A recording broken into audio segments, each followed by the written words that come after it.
BRS working president KTR ఇవాళ సాయంత్రం హస్తినకు వెళ్లనున్నారు. సుప్రీంకోర్టులో కవిత బెయిల్ పిటిషన్ పై రేపు విచారణ జరగనుంది. ఈ నేపథ్యంలో కేటీఆర్ ఢిల్లీకి వెళ్లి లాయర్స్ తో భేటీ అవుతారు. కేటీఆర్ వెంట పలువురు బీఆర్ఎస్ ఎమ్మెల్యేలు వెళ్లనున్నారు.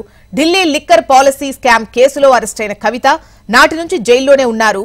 మనీష్ సిసోడియాకు ఇటీవల బెయిల్ రావడంతో కవిత సైతం విడుదలయ్యే అవకాశం ఉందని బీఆర్ఎస్ నేతలు భావిస్తున్నారు.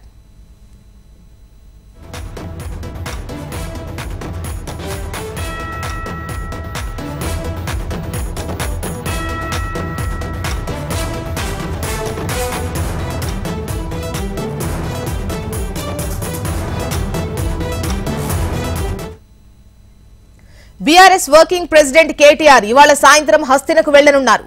సుప్రీంకోర్టులో కవిత బెయిల్ పిటిషన్ పై రేపు విచారణ జరగనుంది. ఈ నేపథ్యంలో కేటీఆర్ ఢిల్లీకి వెళ్లి లాయర్స్ తో భేటీ కానున్నారు. కేటీఆర్ వెంట పలువురు బీఆర్ఎస్ ఎమ్మెల్యేలు వెళ్లనున్నారు. అయితే ఢిల్లీ లిక్కర్ పాలసీ కేసులో అరెస్టైన కవిత నాటి నుంచి జైల్లోనే ఉన్నారు. అయితే మనీష్ సిసోడియాకు ఇటీవల బెయిల్ రావడంతో కవితకు సైతం విడుదలయ్యే అవకాశం ఉందని బీఆర్ఎస్ నేతలు భావిస్తున్నారు.